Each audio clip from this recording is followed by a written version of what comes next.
Assalamualaikum warahmatullahi wabarakatuh. Alhamdulillah, pada pertemuan kali ini kita dapat bertemu kembali dengan saya Fathul Mujib dengan NIM 19175033032 yang insyaallah akan membahas mengenai Kerajaan Aceh Darussalam. Sebelumnya saya akan menjelaskan letak geografis Kerajaan Aceh. Jadi Kesultanan Aceh didirikan oleh Sultan Ali Mughayat Shah pada tahun 1496. Pada awalnya kerajaan ini berdiri atas wilayah kerajaan Lamuri. Lamuri di sini. Terus kemudian menundukkan dan menyatukan beberapa wilayah kerajaan. Sekitarnya mencakup Daya sebelah sini, Pedir, Lidi, Nakur. Selanjutnya pada tahun 1524, wilayah Pasai sudah menjadi bagian dari kedaulatan Sultan Aceh, diikuti dengan Aru. Selanjutnya sedikit kita bahas mengenai sejarah Kerajaan Aceh Darussalam. Aceh semula menjadi daerah taklukan Kerajaan Pedir. Akibat Malaka jatuh ke tangan Portugis, pedagang yang semula berlabuh di pelabuhan Malaka beralih ke pelabuhan milik Aceh. Dengan demikian, Aceh segera berkembang dengan cepat dan akhirnya lepas dari kekuasaan Pedir. Aceh terdiri sebagai kerajaan merdeka. Aceh berdiri sekitar abad ke-16, di mana saat itu jalur perdagangan lada yang semula melalui Laut Merah, Kairo, dan Laut Tengah diganti menjadi lewat sebuah Tanjung Harapan dan Sumatera. Hal ini membawa perubahan besar bagi perdagangan Samudra Hindia, khususnya Kerajaan Aceh. Para pedagang yang rata-rata merupakan pemeluk agama Islam, kini lebih suka berlayar lewat utara, Sumatera, dan Malaka. Selain pertumbuhan ladanya yang subur, di sini para pedagang mampu menjual hasil dagangannya dengan harga yang tinggi, terutama pada para saudagar dari Cina. Namun hal itu justru memanfaatkan bangsa Portugis untuk menguasai Malaka dan sekitarnya.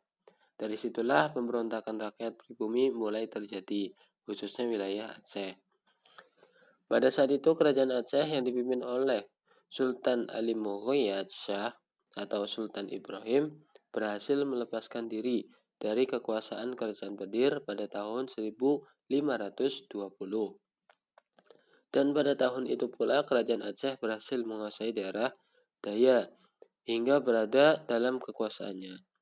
Dari situlah kerajaan Aceh mulai melakukan peperangan dan penaklukan untuk memperluas wilayahnya serta berusaha melepaskan diri dari belenggu penjajahan bangsa Portugis.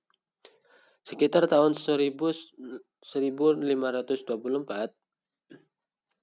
kerajaan Aceh bersama pimpinannya Sultan Ali Mughayat Shah berhasil menaklukkan Pedir dan Samudra Pasai.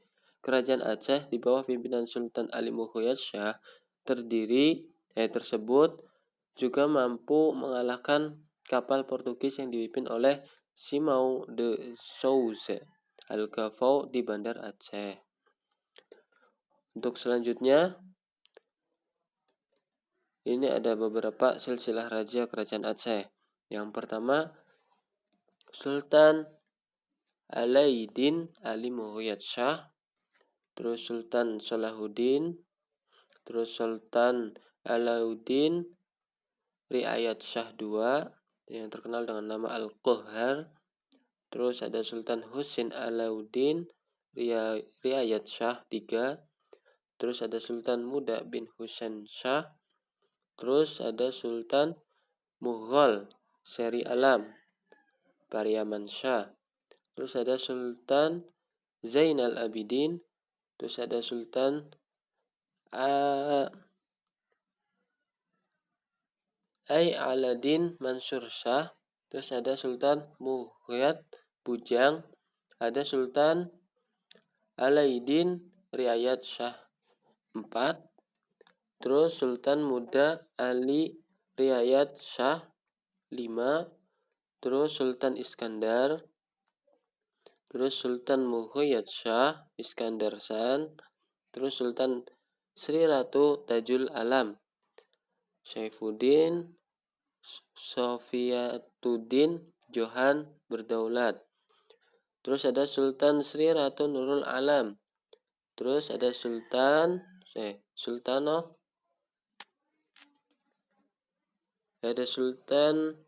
Sri Ratu Zakiyatuddin. Terus ada Sultan Sri Ratu Kemalat Shah. Terus ada Sultan Badrul Alam Syarif Hashim Jamalul Lail. Terus ada Sultan Perkasa Alam Syarif Lamtai bin Syarif Ibrahim. Terus ada Sultan Jamalul Alam Badrul Munir bin Syarif Hashim. Nah, itu beberapa silsilah raja kerajaan Aceh dari awal berdirinya sampai kerajaan Aceh mendapatkan keruntuhan. Terus ada lagi masa keemasan kerajaan Aceh. Nah, di sini sampai masa keemasan atau masa jaya-jayanya kerajaan Aceh. Kerajaan Aceh menjalani masa keemasan pada masa pemerintahan Sultan Iskandar Muda, yaitu sekitar tahun 1607 sampai tahun 1636. Pada masa ini kerajaan Aceh mengalami banyak kemajuan di berbagai bidang, baik dalam hal wilayah kekuasaan, ekonomi, pendidikan, politik luar negeri, maupun kemiliteran kerajaan. Sultan Iskandar Muda memperluas wilayah teritorialnya dan terus meningkatkan perdagangan rempah-rempah menjadi suatu komoditi ekspor yang berpotensial bagi kemakmuran masyarakat Aceh. Ia mampu menguasai Pahang tahun 1618, daerah Kadah tahun 1619, serta Perak pada tahun 1620. Di mana daerah tersebut merupakan daerah penghasil timah. Bahkan di masa kepemimpinannya kerajaan Aceh mampu menyerang Johor dan Melayu hingga Singapura sekitar tahun 1613 dan 1615. Ia pun diberi gelar Iskandar Agung dari Timur. Itu masa keemasannya. Terus lanjut lagi kemunduran kerajaan Aceh. Nah, kemundurannya bagaimana? Setelah era kebesaran Sultan Iskandar Muda berakhir, Belanda mencium peluang kembali untuk mendapatkan wilayah Aceh dan sekitarnya. Memasuki abad ke-18, Aceh mulai terlibat konflik dengan Belanda dan Inggris. Lalu memasuki akhir abad 18, wilayah Aceh di Semenanjung Malaya, yaitu Kedah dan Pulau Pinang, dikuasai Inggris. Tahun 1871 Belanda mengancam Aceh, dan pada 26 Maret 1873 Belanda secara resmi menyatakan perang dengan kerajaan Aceh. Dalam perang tersebut Belanda gagal menaklukkan Aceh. Lalu pada 1883, 1892 dan 1893 perang kembali meletus. Namun lagi-lagi Belanda gagal merebut Aceh. Kemunduran kerajaan Aceh juga dikait-kaitkan karena terlalu berhasilnya kerajaan Aceh di masa sebelumnya. Terlalu luasnya wilayah Aceh hingga banyak memberikan celah kemerosotan, baik itu di bidang kekuasaan karena banyaknya pemberontakan, maupun perekonomian dikarenakan banyaknya rakyat yang kekurangan lahan dan tanah potensial.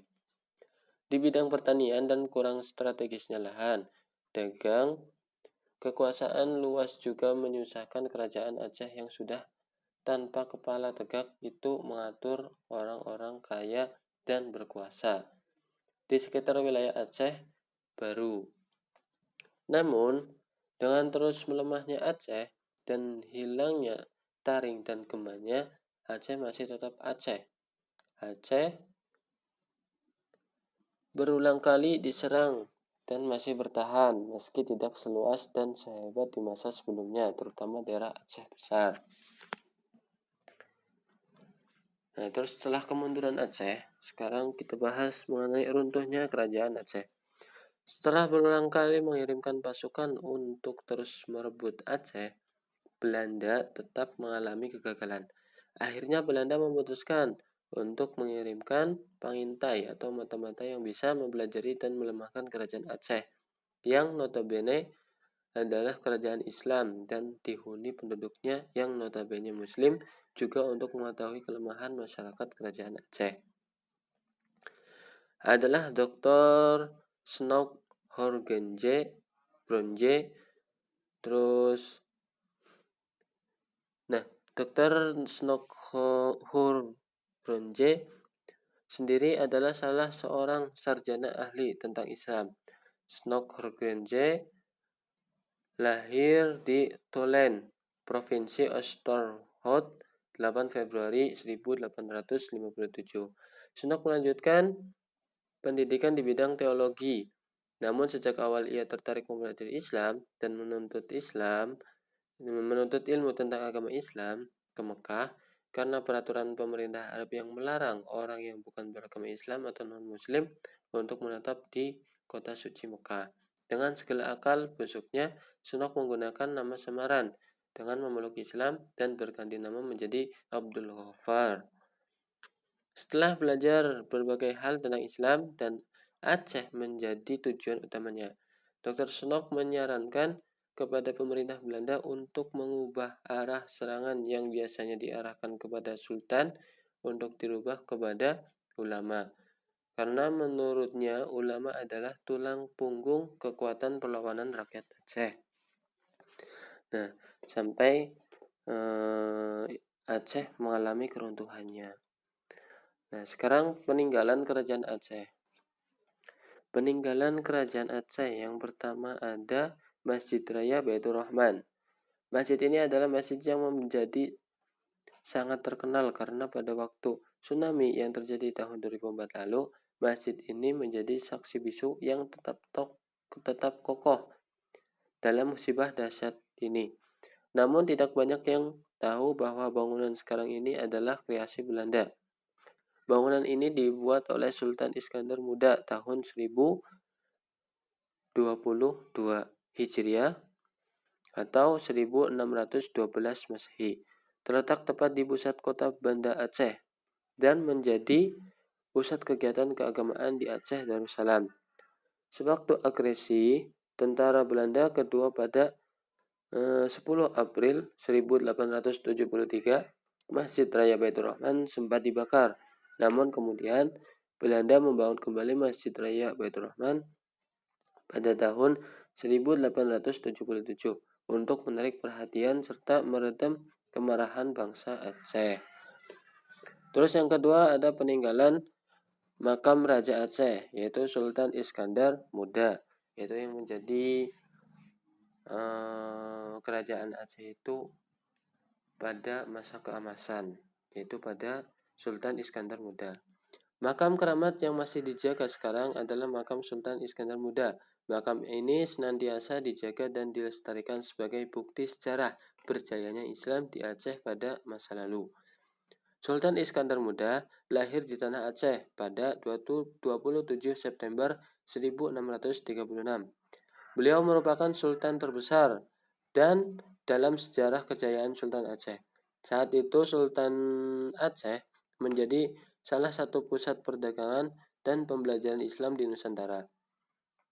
Makam Sultan Iskandar Muda berada di Baperis, Kelurahan Peuniti, Kecamatan Baitur Rahman, Banda Aceh. Untuk menjangkau lokasi pemakaman sangat mudah karena banyak opsi transportasi yang bisa digunakan. Terus peninggalan yang ketiga yaitu ada Benteng Indrapatra. Apa sih Benteng Indrapatra? Jadi Benteng Indrapatra atau benteng peninggalan sejarah ini memang sudah lapuk dimakan usia. Karena benteng ini masih memiliki bentuk dan masih dinikmati banyak objek wisata. Benteng ini terletak di Desa Ladong, Kecamatan Masjid Raya, Kabupaten Aceh Besar. Di sana terdapat sebuah situs sejarah peninggalan Kesultanan Aceh yang hingga kini masih berdiri kokoh dan menjadi objek wisata lokal. Meskipun sempat dihantam tsunami, benteng ini tetap kokoh, tak lapuk dimakan usia. Meskipun sudah berumur ratusan tahun, sebenarnya benteng ini dibangun oleh Raja Kerajaan Lamuri. Benteng Indrapatra ini bahkan berlangsung hingga masa Islam di Aceh. Benteng ini juga dipergunakan sebagai benteng pertahanan bagi Kerajaan Aceh Darussalam. Nah, itu tadi mengenai materi yang saya sampaikan atau yang saya bahas, dari mulai letak geografis, terus secara singkatnya, terus silsilahnya, masa keemasan, masa kemunduran, dan masa keruntuhan, sampai peninggalan kerajaan Aceh. Itu salah satunya 3 tersebut. Nah, mungkin itu dari saya untuk pertemuan kali ini. Kalau ada pertanyaan bisa ditanyakan ya. Kurang lebihnya mohon maaf. Assalamualaikum warahmatullahi wabarakatuh. Terima kasih.